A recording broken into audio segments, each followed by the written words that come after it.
ጆዜ የቱርክ ሊግን በአንድ እግሩ ማቆሙን እንደቀጠለ ነው።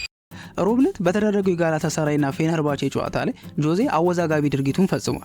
ጋላታሳራይ የኢስታንቡል ዩሮፕ ሴክሽን፣ ፌነርባቼ ደግሞ በኤዥያ ሴክሽን ቦስፈረስ በመገኘታቸው ምክንያት ኢንተርኮንቲኔንታል ደርቢ እየተባለ በሚጠራውና ዩሮፕ ውስጥ አሉ ከተባሉ የጋሉ ደርቢዎች መካከል በሆነው በዚህ ጨዋታ ነው ጆዜ ሌላ ግለት የጨመሩበት። በኦስሜን 2 ጎሎች ጨዋታው በጋላታሳራይ አሸናፊነት ቢጠናቀቅም ከ90 ደቂቃ በኋላ ባለው ግብግብ ግን ጆዜ በታክቲክ ማሸነፍ ያቃታቸውን አሰልጣኝ በጉልበት ዘርረውታል። ጆዜ ጨዋታው እንዳለቀ ወደ ጋላታሳራዩ አሰልጣኝ ኦካም ብሩክ ቀጥታ በመሄድ አፍንጫውን ጉተታዩን ቁንጥጫ ብቻ በአንዱ አጠቁት። የ51 ዓመቱ ኦዝጋን ብሩክ በ62 ዓመቱ ጆዜ ጥቃት መሬት ላይ ተዘረረ።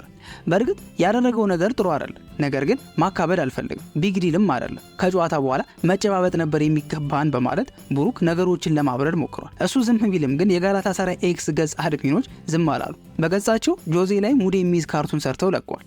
በነገራችን ላይ ሙሉ የካርቱን ቪዲዮ ማየት ከፈለጋችሁ ከቴሌግራም ቻናል ላይ ታገኙታላችሁ። የጋላታሳራይ ምክትል ፕሬዝዳንትና ፉትቦል ዳይሬክተር ኢብራሂም ሃቲፖግሉ እንዲህ ብሏል። ጆዜ እንደዚህ ማድረግ ልማዱ ነው። እድሜ ልኩንም እንደዚህ ሲያደርግ ነው የኖረው። ልክ ሜዳ ላይ ሲያቅተው ከሜዳዎች ሌሎች ድራማዎችን ፈጥሮ የትኩረት አቅጣጫውን ያስቀይራል ብሏል። ጆዜ ማድሪድ እያለ በባርሴሎናው ምክትል አሰልጣኝ ቲቶ ቪላኖቫ ላይ ተመሳሳይ ተግባር ፈጽሞ በቅርቡ ከ2 ዓመት በፊት ይቅርታ ጠይቆ ነበር እና አሁንስ የሚጠይቅ ይመስላችኋል? ሀሳባችሁን ኮሜንት ላይ አስቀምጡልኝ። ፔድሪ የላማሲያ ፍሬ አይደለም። እንዲሁም ከባርሳ ቀድሞ ለማድሪድ ነበር ሊፈርም የነበረው።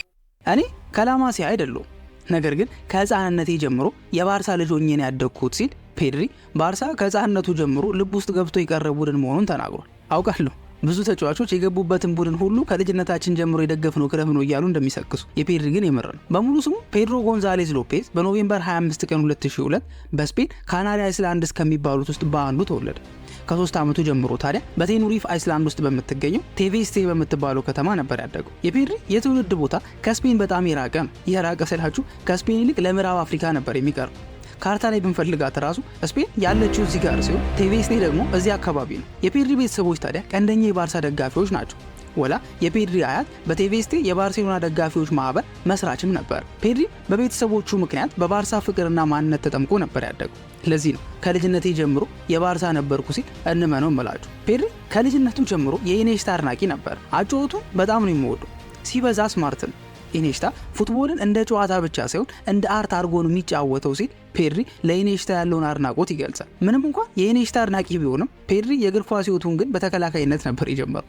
ሆኖም በ13 ዓመቱ የአካባቢው ትልቁን አካዳሚ ሁጌንቱር ላጉናን ተቀላቀለ። ምርጥ አቋም ስላሳየም በመላው ካናሪ አይስላንድ ውስጥ ትልቅ ክለብ ነው የሚባለው ላስ ፓልማስ አካዳሚ ተቀላቀለ። ወደ አካዳሚ እንደገባም ወዲያው ለዋናው ቡድን በመጫወት በ16 ዓመቱ ትንሹ ጎል አስቆጣሪ ሆነ። በ2018 ታዲያ ፔድሪ ለአንድ ሳምንት የቆየ የሙከራ ጊዜ በማድሪድ ውስጥ አሳልፎ ነበር፣ ምንም እንኳን ሙከራውን ባያልፍም ማለት ነው። በ2020 ታዲያ ባርሴሎና በ2 ዓመት ውል ፔድሪ በ5 ሚሊዮን ዩሮ እና በ402 ሚሊዮን ዩሮ ውል ማፍረሻ ወደ ክለቡ ቀላቀለ። ፔድሪ በመጀመሪያ ዓመቱ 53 ጨዋታዎችን በማድረግ በ2021 የጎልደን ቦይ አዋርድ ማሸነፍም ችሎ ነበር። ፔድሪ እይታው፣ የፓሲንግ ችሎታው፣ የቦል ኮንትሮልና ድሪብሊንግ ብቃቱ፣ የወርክ ሬትና በተለያየ ቦታ የመጫወት ተሰጥኦ ከሌሎች ተጫዋቾች ልዩ አድርጎት የባርሳ ብርቅዬ ልጅ መሆኑን እንደቀጠለ ነው። ለወደፊትም ለትልልቅ ስኬቶች የሚታሰብም ተጫዋች። ስለ ፔድሪ ምን ሀሳብ አላችሁ? የቴሌግራም ቻናሌን በመቀላቀል በየቀኑ መለቃቸውን ፕሮግራሞች ማየታችሁን እንዳትረሱ።